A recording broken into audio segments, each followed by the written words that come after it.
सम्पूर्ण साथीहरुलाई नमस्कार।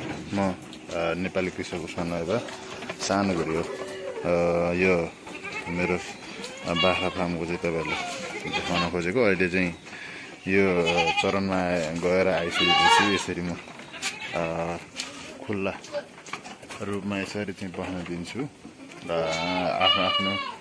आफ्नो आफन्त को छ त्यो सँगसँगै बस्या हुन्छ। यसरी राख्यो भने फेरि एकछिनपछि चरणमा जान्छन् यिनीहरू।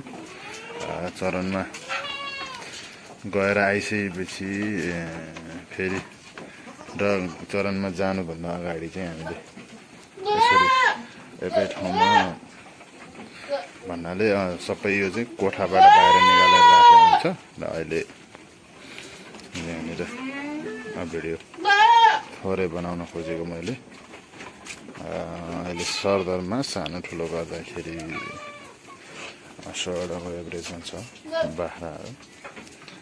100 को बोयर बोला एउटा भइहाल्यो। भिडियोमा सुरुमा देखिहाल्नु भएको छ। म पल्लो छेउमा भिडियोबाट म अन्त्य हुने जाए। नेपाली कृषक उस्मान भाइबा 19 यहाँ पनि मुकानपुर र अन्य भिडियोहरू पनि म तपाईहरुलाई अपडेटहरू गरिरहने छु। धन्यवाद।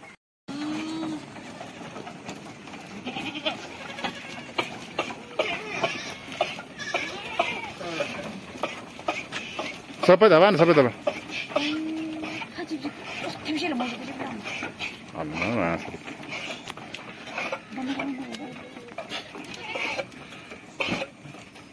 सबै दबान बाख्रा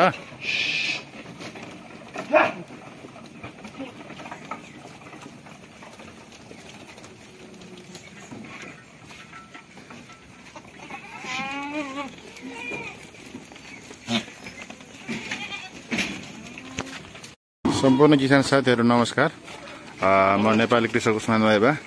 म यो भिडियोकै बनाउने क्रममै छु। अहिले यहाँ तपाईहरुले देखिरहनु भएको छ। यहाँनिर चाहिँ थोरै बाख्राहरूलाई पानी खानको लागि उकालेको छु।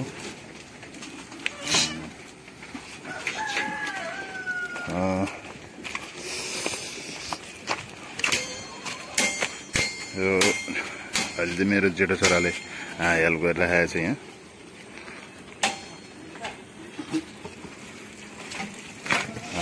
हिजो आज चाहिँ ट्याक्क आज चाहिँ अलिक पानी पर्ला जस्तो भइरहेको छ।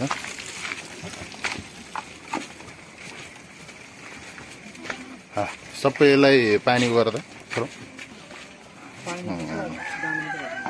दाना सरल दादा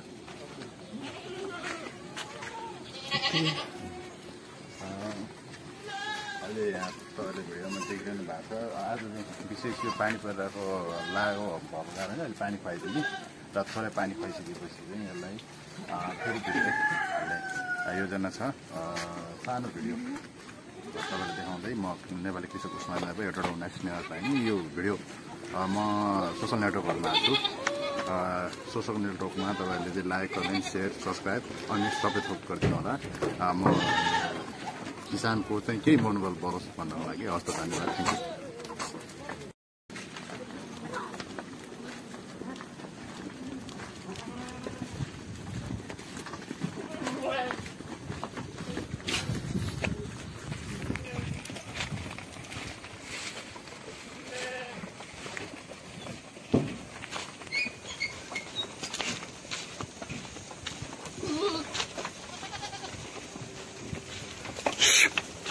Shy.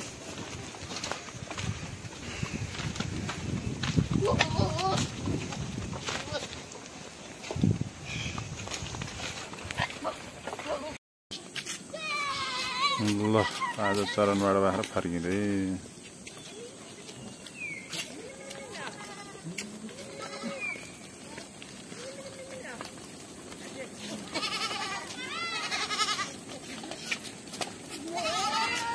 ल